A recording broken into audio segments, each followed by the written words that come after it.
சிலுவையின் மௌனம் உன்னோடு பேசுகிறது. இயேசுவை அரவணைக்கும் என்னோடு சில நிமிடம் மௌனமாய் நிற்பாயா? சிலுவை நான் பேசுகிறேன். எனது மௌனமே நான் பேசும் கனமான வார்த்தைகள். எனது ஒலி கேட்காது உனக்கு, ஆனால் எனது மௌனம் உனக்கு புரியும்.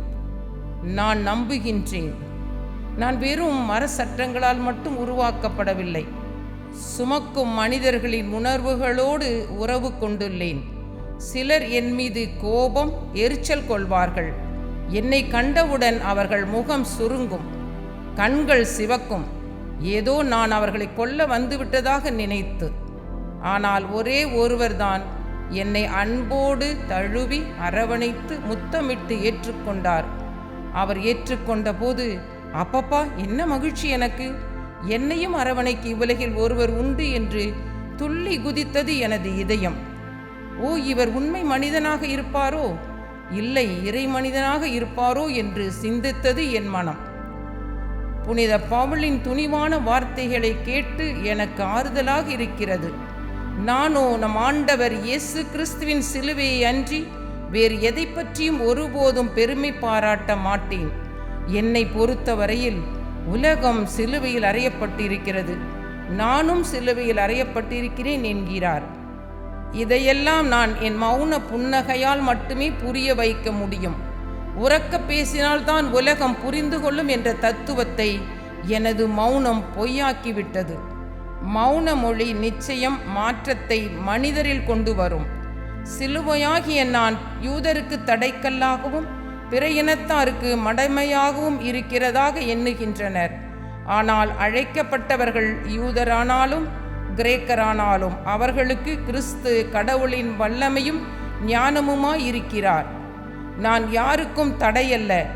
உங்களுக்கு மீட்பின் கருவியாய் தந்தையாம் கடவுள் ஆதாம் ஏவாள் பாவம் செய்த அன்றே என்னை முன்குறித்து காலம் நிறைவேறிய போது என் வழியாக மீட்பினை நிறைவேற்றினார். சிலுவை இது, சிலுவை இது, சிலுவையை நிமிர்ந்து பாராயோ என்ற பாடல் வரிகளை முழங்குகின்ற நீங்கள் சிலுவையாகிய என்னை உங்கள் இல்லங்களிலும் பொது இடங்களிலும் வைக்க பயப்படுவது ஏன்? கண் விழித்தவுடன் என்னை கண்டால் நாள் முழுவதும் துன்பம் வரும் என்று யார் சொன்னது? இதையெல்லாம் நான் கேட்டு சிரிப்பதா அழுவதா எனக்கு தெரியவில்லை. இதற்கெல்லாம் எனது பதில் என் அழுத்தமான மௌனமே. என்னை இயேசுவின் மீது யாரும் திணிக்கவில்லை. அவரே என்னை அரவணைத்து ஏற்றுக்கொண்டார். சிலுவையாகிய நான் விபத்து அல்ல, தந்தையின் திருவுலமே. எனது உடனிருப்பு எப்போதும் இயேசுவோடு. சுமத்துவது கட்டாயம், ஆனால் ஏற்றுக்கொள்வது மனமுவந்து செய்யும் செயல். இயேசு என்னை தியாகத்தோடு ஏற்றார். எனவே என்னை தியாகத்தின் சிலுவை என்று அழைப்பது எனக்கு பெருமையே. ஓ சிலுவையே, இயேசுவை கொன்ற கொலை கருவியே என்றெல்லாம் மனிதர்கள் பேசுகிறார்கள். என்னை உருவாக்கியவர்கள் நீங்கள். என்னை கருவியாய் பயன்படுத்தி இயேசுவை கொன்றவர்கள் நீங்கள். மானிட சமுதாயமே, அடுத்தவர்கள் மீது பழி சுமத்தியே பழகி போனீர்களோ? உண்மைக்கு ஊமையாய் நின்றவர்கள் நீங்கள்.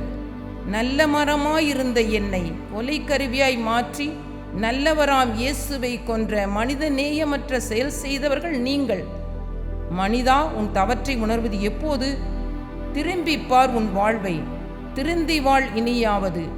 இயேசுவின் கல்வாரி பாதையில் கனத்த இதயத்தோடு நடந்தவர்கள் சிலர். கத்தி கூச்சலிட்டு ஏளனம் செய்து கொண்டு சென்றவர்கள் பலர். கண்ணீரை அஞ்சலியாக்கி மௌனமாய் அன்னை மரியாவோடு நடந்த பெண்கள் சிலர். நானோ இயேசுவின் தோளில் சிறு குழந்தையாய் சாய்ந்திருந்தேன். இயேசுவை நான் தள்ளிவிட்டேன் என்று நினைக்கிறீர்கள்? எனது கனம் தாங்காமல் அவர் விழுந்தார் என்று தப்பு கணக்கு போடாதீர்கள்.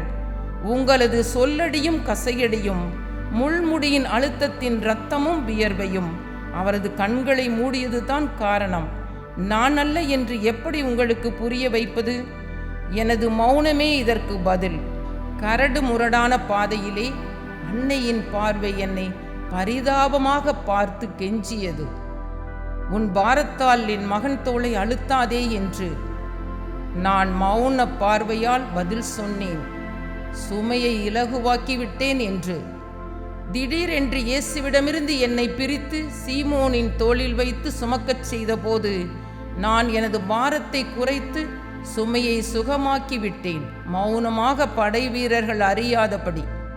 இன்னும் உலகில் மனித நேயம் உயிரோடு இருக்கிறது என்பதற்கு வீர வெரோனிகா ஒரு சாட்சி. அவள் செயலை கண்டவுடன் நான் மகிழ்ந்தேன். கூட்டொருங்கிய திரு அவையைப் போல் நாங்கள் இணைந்து மீட்பு வரலாற்றில் பங்கெடுக்கிறோம் என்று பெருமை கொண்டேன். படை வீரர்களின் கொடூரம் இயேசுவை தள்ளாடி விழ வைத்த போது ஓ என்று கதறி அழத் தோன்றியது எனக்கு. அதற்குத்தான் எனக்கு உரிமை இல்லையே. மௌனமாய் வடிந்தது என் கண்ணீர் இயேசுவின் மீது. எருசலேம் பெண்களை பார்த்து நான் கேட்டேன், ஏன் புலம்புகிறீர்கள், ஏன் இந்த அமளி என்று. எனது சுமையின் பாரம் அல்ல இயேசுவை இப்படி அலங்கோலப்படுத்தியது. யோசியுங்கள் மக்களே, யோசியுங்கள். இதோ இந்நேரம் உங்கள் மக்கள் குடிபோதையில், அடுத்தவரது உடைமைகளை கவர்வதில், பிறர் பெயரை கெடுப்பதில் முனைந்து நிற்கின்றனர். அவர்களை திருத்துவது எப்படி என்று எனக்கு சொல்ல தெரியவில்லை. மரமாகி என்னை செதுக்கி சிலுவையை செய்தவர்களுக்கு தெரியுமா என்ன? எனது மௌனத்தின் கனாகணம் உங்களுக்கு இப்போது புரியும். பரிதவிக்காதீர்கள். அவர் பாதம் பற்றி உங்கள் மக்களுக்காக பரிந்து பேசுங்கள். இது என் மௌன வேண்டுகோள். விழுந்து விழுந்து எழும் இயேசு நிலையாய் நிற்பதாக நினைப்பவனுக்கு எச்சரிக்கை. நிலைகுலந்து போகலாம் என்று நம்மையெல்லாம் எச்சரிக்கிறாரோ என்று எனக்கு தோன்றுகிறது. மரமாகிய எங்களின் ஆடையாகிய பட்டைகளை உரிவது போல் அவரது உடைகளை உரிகிறார்களே. ஐயோ, ஆடையில்லா ஆண்டவரை என் மீது தள்ளி படுக்க வைக்கிறார்களே. ஆணிகளால் கைகளையும் கால்களையும் ஓங்கி அடித்து என்னோடு இணைக்கிறார்களே. என்னால் பாய்ந்து அவர்களை தடுக்க முடியவில்லையே. நானும் வெறும் மரம்தானோ? இல்லையே, புனித மரம் நான். புனிதராம் இயேசு என் மீது படுத்ததால் புனிதமாகி விட்டேன். எனது மௌன மொழி அவருக்கு ஆறுதலாகட்டும். தூக்கி நிறுத்திவிட்டனர் என்னை. ஆனால் இயேசு உடல் பாரம் இழுக்க கை கால்கள் சதைகள் கிழிந்து தொங்கிய கோரக்காட்சி என் இதயத்தை பிளந்தது. என் மௌன அழுகை அவர் செவியில் ஒலித்திருக்கும். யார் பாவத்திற்கு யார் அனுபவிப்பது இக்கொடூரத்தை? இயேசுவுக்கு நான் சுமையா? எனக்கு இயேசு சுமையா? எங்களின் மௌனமே மனு குலத்திற்கு மீட்பை கொண்டு வந்ததே எங்களது வெற்றி. என்னிலிருந்து இயேசு விடுவிக்கப்படுகிறார். அன்னையின் மடியில் அமைதி புறா உறங்குகிறது. உள்ளத்தில் தாங்கியவள், கருவினில் சுமந்தவள், மடியிலிருந்த தன் மகனை கல்லறைக்கு தானமாய் தந்ததை கண்ட நான் அன்னையின் அளவற்ற தியாகத்தைக் கண்டு மௌன மொழியால் வெற்றி வீரர் வாழ்க என்று தலை வணங்கினேன். சிலுவையின் நிழலில் நின்ற பலர் இன்று புனிதர்களாக இறைவனின் அருகில் விண்ணகத்தில். திருத்தூதர்களில் பலர் சிலுவையில் அறையப்பட்டு மரித்து இயேசுவுக்கு சாட்சியானார்கள். நல்ல கள்ளன் சிலுவையில் தொங்கி இயேசுவின் சிலுவை உற்று பார்த்து என்னை நினைவு கூறும் என்றான்.